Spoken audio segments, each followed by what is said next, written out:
C'est bien de faire ses devoirs sur la table de la cuisine. Pas tous les jours, parfois on préfère être seul dans sa chambre. Mais certains soirs d'hiver, par exemple, quand il fait déjà nuit dehors, juste après le goûter.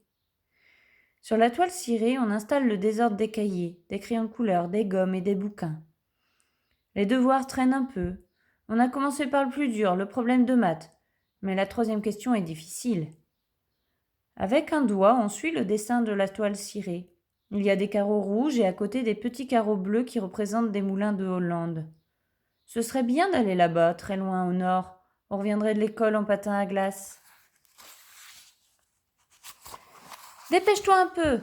Après tu seras débarrassé, tu pourras lire ou jouer.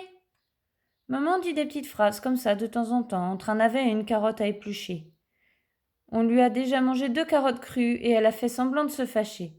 Mais on n'a pas vraiment envie d'être débarrassé. Il fait si bon dans la cuisine, et puis il y a des odeurs qui se mélangent. L'orange du goûter, les légumes de la soupe. Tant pis pour les maths, on y reviendra plus tard.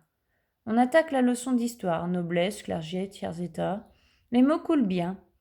Sur le dessin, la Bastille n'est pas si terrible. Par contre, au jeu de paume, tous les hommes noirs et gris ont des yeux farouches et la scène est plutôt lugubre. Allons, tu dois la savoir maintenant, je t'interroge. Attends encore un peu.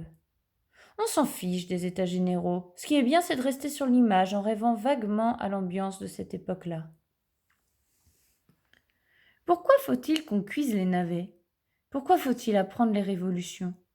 On prend une gousse d'ail. La peau fripée, mauve, rose et blanche tombe sur le livre, légère.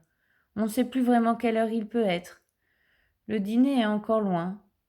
Dans la maison, il y a une agitation tranquille, des petites phrases sur la journée. Tu as vu On n'écoute pas vraiment ce que les parents disent. On n'apprend pas vraiment ses leçons. On se sent un peu flottant, comme si on n'existait plus, comme si on devenait la toile cirée, les légumes de la soupe, le livre d'histoire. Comme si on devenait un soir d'hiver à la maison. C'est bien dans les cuisines.